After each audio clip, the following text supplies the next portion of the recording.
Well, thank you very much. My fellow Americans, I greet you this morning from the White House to announce a major breakthrough toward achieving a better future for Syria and for the Middle East. It's been a long time.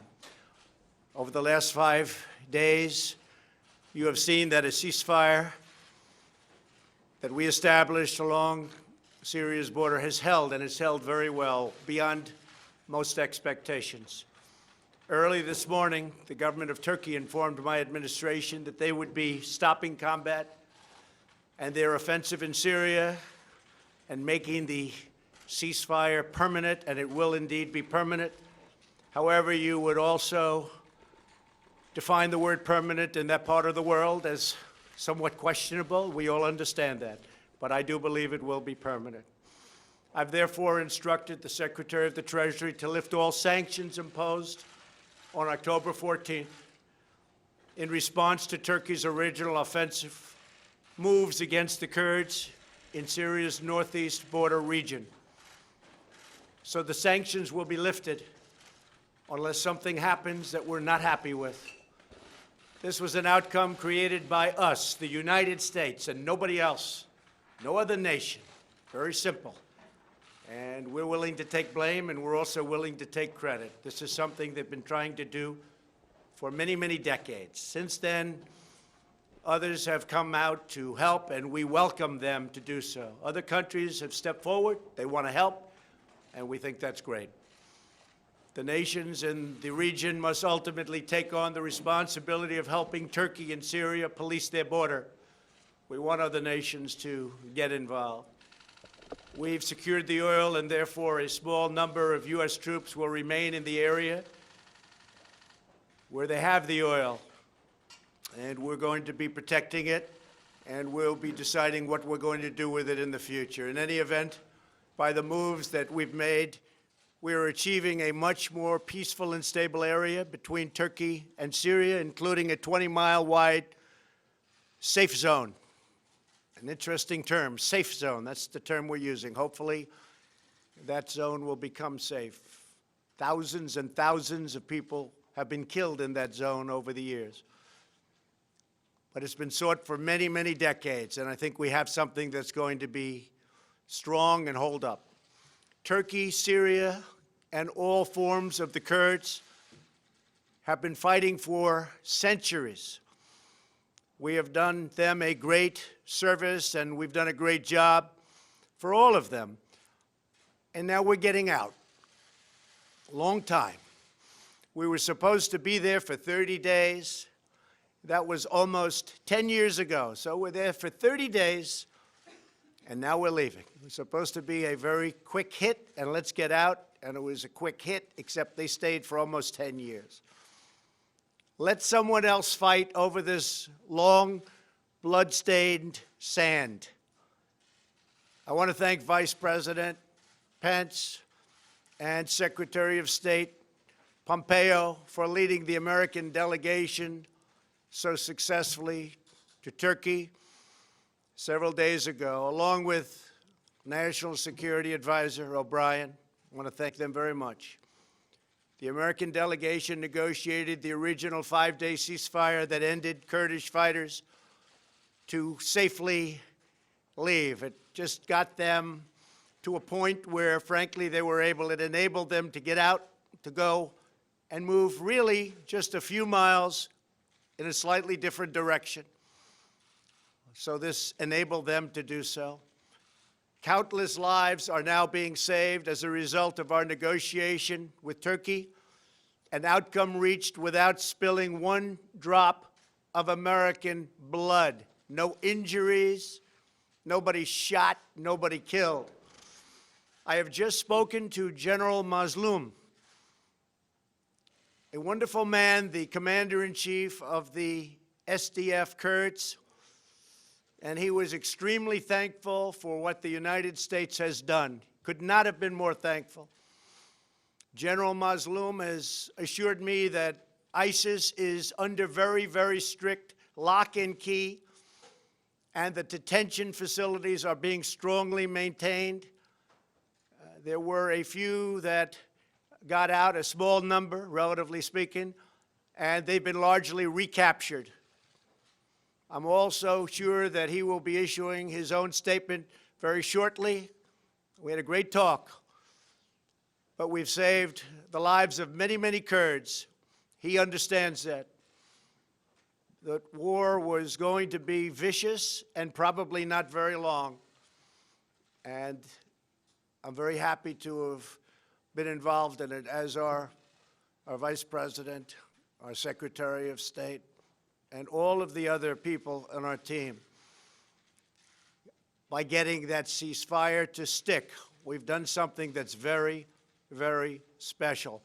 But by getting the ceasefire after a tremendous amount of really tough war for a very short period of days, that is something very special. Our troops are safe, and the pain and suffering of the three-day fight that occurred was directly responsible for our ability to make an agreement with Turkey and the Kurds that could never have been made without this short-term outburst.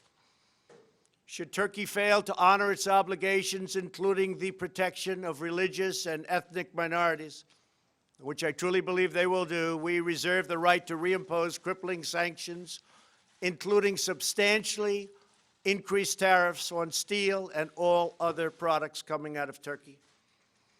We are now an economic powerhouse like never before, and very importantly, like no other. Our economic might is stronger than it's ever been, and our competitors are not doing very well. We also expect Turkey to abide by its commitment regarding ISIS as a backup to the Kurds, watching over them. Should something happen, Turkey is there to grab them. Further, we implore European countries to come and take those fighters that the U.S. captured and bring them back to their countries for incarceration and for trial. Until just recently, Europe has been very unresponsive in doing what they should have been doing for a long time. Now is their chance to finally act. American forces defeated 100% of the ISIS caliphate during the last 2 years. We thank the Syrian Democratic Forces for their sacrifices in this effort. They've been terrific. Now Turkey, Syria, and others in the region must work to ensure that ISIS does not regain any territory. It's their neighborhood. They have to maintain it. They have to take care of it. There were some political pundits who responded to Turkey's offensive in Syria by calling for yet another American military intervention. I don't think so.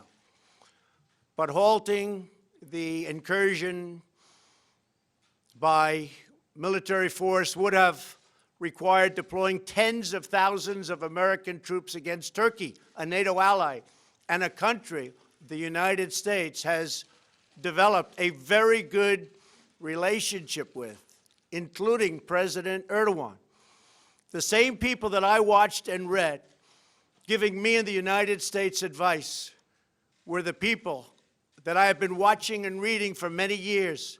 They are the ones that got us into the Middle East mess, but never had the vision or the courage to get us out. They just talk. How many Americans must die in the Middle East in the midst of these ancient sectarian and tribal conflicts? After all of the precious blood and treasure America has poured into the deserts of the Middle East, I am committed to pursuing a different course, one that leads to victory for America. Through much work, we have done things that everybody said couldn't be done. Today's announcement validates our course of action with Turkey that only a couple of weeks ago was scorned. And now people are saying, wow, what a great outcome. Congratulations. It's too early to me to be congratulated, but we've done a good job. We've saved a lot of lives. Most importantly, we have avoided another costly military intervention that could have led to disastrous, far-reaching consequences. Many thousands of people could have been killed. The last administration said Assad must go. They could have easily produced that outcome, but they didn't.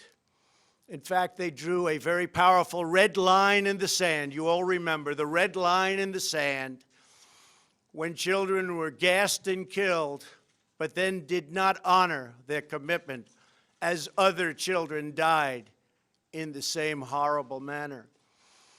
But I did honor my commitments with 58 Tomahawks.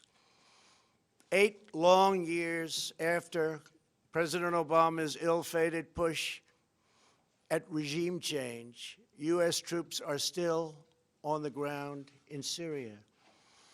More than 500,000 people are dead, hundreds of thousands are terribly injured, and millions more Syrians are displaced.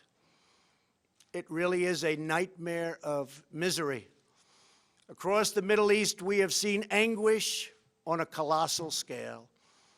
We have spent $8 trillion on wars in the Middle East, never really wanting to win those wars.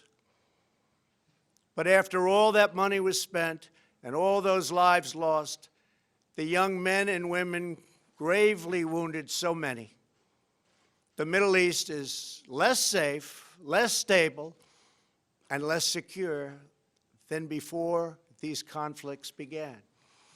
The same people pushing for these wars are often the ones demanding America open its doors to unlimited migration from war-torn regions, importing the terrorism and the threat of terrorism right to our own shores.